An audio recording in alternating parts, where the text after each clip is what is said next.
કાગદડી ગામે ખેતી પાક કપાસ મગફળી સોયાબીન સહિત પાક નિષ્ફળ। બગસરા તાલુકામાં સતત કમોસમી વરસાદથી જનજીવન અસ્તવ્યસ્ત થયું છે।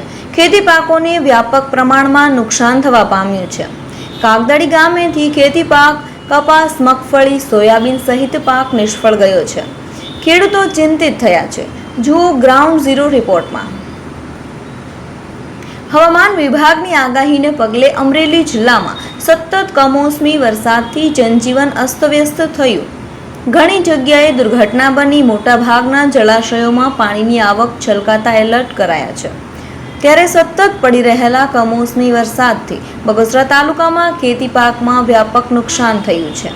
ત્યારે ટીમ ગ્રાઉન્ડ ઝીરો રિપોર્ટ પર પહોંચી ત્યારે ખેડૂતોએ પોતાની વ્યથા ઠાલવતા જણાવ્યું હતું કે ભર શિયાળે અષાઢી માહોલ સર્જાયો। કમોસમી વરસાદ પડતા અમારો તૈયાર થયેલ પાક કપાસ મગફળી સોયાબીન સહિત પાકને વ્યાપક નુકસાન થયું। સરકાર દ્વારા વહેલી તકે સર્વે કરી વળતર આપે તો આવનાર દિવસોમાં શિયાળુ વાવેતર ઘઉં ચણા સહિત ખેતી પાકનું વાવેતર થાય છે। ત્યારે ખેડૂતોની સહાયની માંગ સરકાર દ્વારા ક્યારે આવશે તે જોવાનું રહ્યું। મારું નામ વાળા વનરાજભાઈ, ગામ કાગદડી, અને હું હાલ હમાપર જિલ્લા પંચાયત સીટમાં આમ આદમી પાર્ટીમાં પ્રભારી તરીકેનું કામ કરી રહ્યો છું।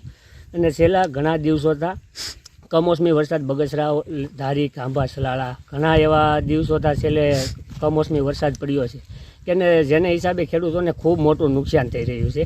ત્યારે મંત્રીઓને, સરપંચોને કે જે કાંઈ ઉપરથી આદેશ આપે સરકારશ્રી એ પ્રમાણે બધા પોતપોતાની નીચે કામગીરી કરે અને ફોટો સેશન કરે। એ રીતે ખેડૂત ક્યારેય હર હંમેશા ખેડૂત પાયમાલ જ હોય છે। ખેડૂત રાત દિવસ કામ કરતો હોય, પોતાને કંઈક આશા હોય, પોતાને જ્યારે પણ તમે જોવો ત્યારે ખેડૂતને હંમેશા જ્યારે ખાતર લેવાનું હોય તો પણ લાઇનમાં ઊભું રહેવાનું। જ્યારે પણ એમ લાગે કે ભાઈ ચલો આજે સારા ભાવ આવશે તો એ પણ નહીં, ટેકાના ભાવે મગફળી ખરીદી કરશું। હવે કાલે કીધું કે હવે ખરીદીની તો અમને ખબર જ નથી। તો આ રીતે ખેડૂતો સાથે અન્યાય કેમ કરી રહી છે સરકાર? જ્યારે પણ હોય ત્યારે રાત દિવસ ખેડૂતને પહેલાં લોભાવની લાલચો આપવામાં આવે છે અને પછી ખેડૂત સાથે ખૂબ મોટા પાયે ખેડૂત અન્યાય સહન કરી રહ્યો છે। ત્યારે હવે ખેડૂત આ સરકારશ્રીથી એકદમ કંટાળી રહ્યો છે અને ખેડૂતો પોતે જ કહે છે કે ભાઈ સર્વેના નામે ડોંગ દતિંગ હાલે છે, ફોટા સેશન હાલે છે।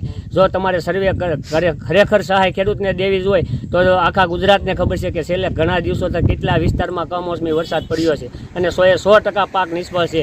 તો સરકારશ્રીને એવી અપીલ છે કે 100% વળતર મળે ખેડૂતોને અને અમારા બગસરા ધારી પંથકને ખૂબ મોટા પાયે નુકસાન છે, તો એનું વળતર સારી રીતે ચૂકવવામાં આવે। ખાસ કરીને સૌરાષ્ટ્રમાં એક સપ્તાહથી કમોસમી માવઠું ચાલુ છે અને રોજે વરસાદ પડે છે। આજે ખેડૂતોની સ્થિતિ બહુ દયનીય થઈ ગઈ છે।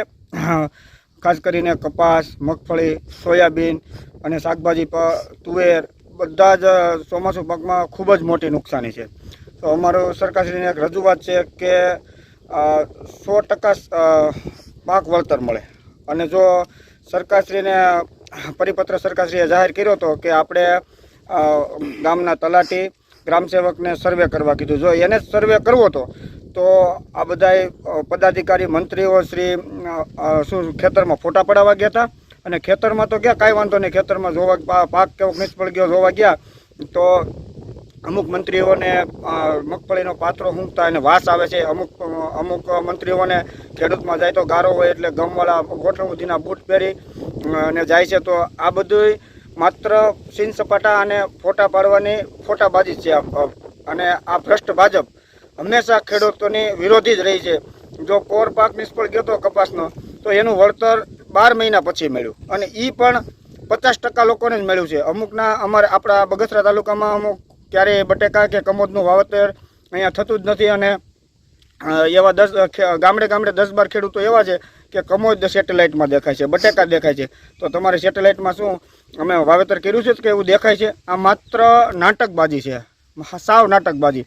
અત્યારે એમ કહે છે કે અમે સર્વે કરશું તો સર્વે હજી 5 દિવસ પછી થાય તો પાથરા એ બધું લેવા જાય તો ખેતરમાં તો કાંઈ પડ્યું ન હોય તો સર્વે શાનો?